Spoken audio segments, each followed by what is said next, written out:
आत्मबल बढ़ाने के लिए अध्यात्म में ही चलना पड़ेगा और कोई चारा नहीं।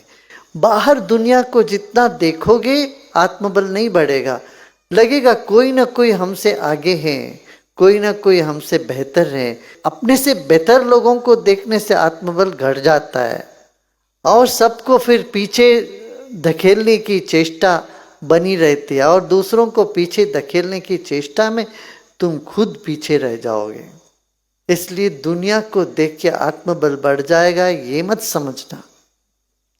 यदि ऐसा बढ़ता भी है, कोई कमजोर व्यक्ति आगे बढ़ने से तुमको लगेगा कि हाँ मैं भी कर सकता हूं, मेरा आत्मबल बढ़ गया, वो बहुत तात्कालिक है। आत्मबल बढ़ेगा जब तुम अंतर्मुखी होते हो, जब तुम कहते हो मुझे कुछ नहीं चाहिए इस दुनिया से, तब तुम्हारी आत्मबल ऐसा मजबूत हो जाएगा तुम कुछ भी कर सकते हो। वही शहंशाह है जो कहता है मुझे कुछ नहीं चाहिए।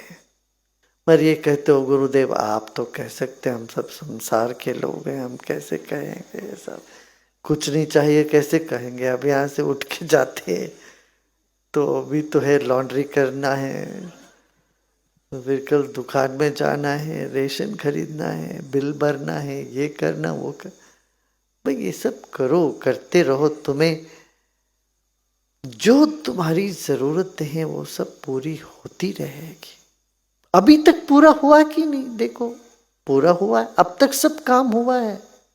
इसका मतलब तुम योजनाएं नहीं बनाओ ये नहीं बोल रहा हूं, योजनाएं बनाओ, मगर वो चाह में डूब न जाना।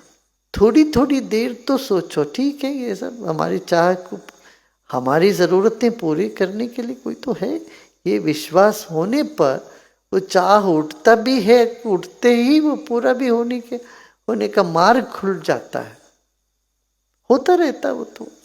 यदि हम चाह को दिल के अंतराल में बिठा देते हैं वो हमको दुख देता है, और चाह बादल जैसे ऊपर ऊपर आके निकलता रहे तो फिर छाँव मिलता है उससे, वो जो होता है होने दे। अपनी निष्ठा बढ़ाने के लिए बार बार, अपना बल बढ़ाने के लिए बार बार तुमको ये कहना पड़ेगा मुझे कुछ नहीं चाहिए इस दुनिया से, मैं अपना कर्तव्य निभाऊंगा, जो भी मुझे करना है वो सब मैं करूंगा, युक्ति से करूंगा, बेवकूफ़ी से नहीं, अहंकार से नहीं। कई बार लोग बोलते मुझे कुछ नहीं चाहिए, वो बड़े अहंकार में बस जाते हैं, ऐसी घमंडी बन जाते हैं वो। मुझे कुछ नहीं चाहिए जी, मतलब क्या घमंड, घमंड का मुझे कुछ नहीं चाहिए अलग होती है कि एक प्रसन्नता में हाँ कुछ जरूरत नहीं है कहना अलग होती है, बात अलग होता है इन दोनों में से। लगता है एक ही है, बात तो एक ही है, वो भी बोल रहे मुझे कुछ नहीं चाहिए, ये भी बोलेंगे मुझे कुछ नहीं चाहिए, मगर भाव इसके पीछे अलग होता है। बात एक होने पर भी भाव अलग होता है। यहाँ भाव ही प्रधान है, भाव को ही प्रधानता देना है। अंतर जगत में भाव प्रधान है, बाह्य जगत में भाव का कोई मोल भाव नहीं है, वहाँ कर्म प्रधान है। ये नहीं कि मेरे बहुत अच्छा भाव है जी, मैं आप में बहुत मैं निष्ठावान हूँ, मैं बहुत डेडिकेटेड हूँ, मेरे बहुत मन में समर्पण है, सब है, तो वो बाहर जगत में कुछ काम नहीं आएगा। तुमने क्या किया ये पूछे। कर्म प्रधान है बाहर का जगत, दुनिया यही पूछे तुमने किया क्या। मैं बहुत अच्छा हूँ जी, मैं बहुत अच्छा भाव रखता हूँ, सबको प्रेम करता हूँ, तुम्हारा प्रेम दुनिया को नहीं चाहिए, बोल तुम अपने पास रखो। तो प्रेम क्या, जो प्रेम कार्य रूप नहीं हुआ तो किस काम का है वो प्रेम। यदि प्रेम तुमको कर्म की तरफ प्रवृत्त न करे, वो प्रेम किस काम का है। हम बहुत प्रेम करते हैं सबको, मगर कुछ नहीं करेंगे जी, हमको कुछ नहीं, वो धोखा है दुनिया के लिए भी अपने लिए भी। इसे समाज चाहते तो क्या किया, कर्म, कर्म प्रधान है।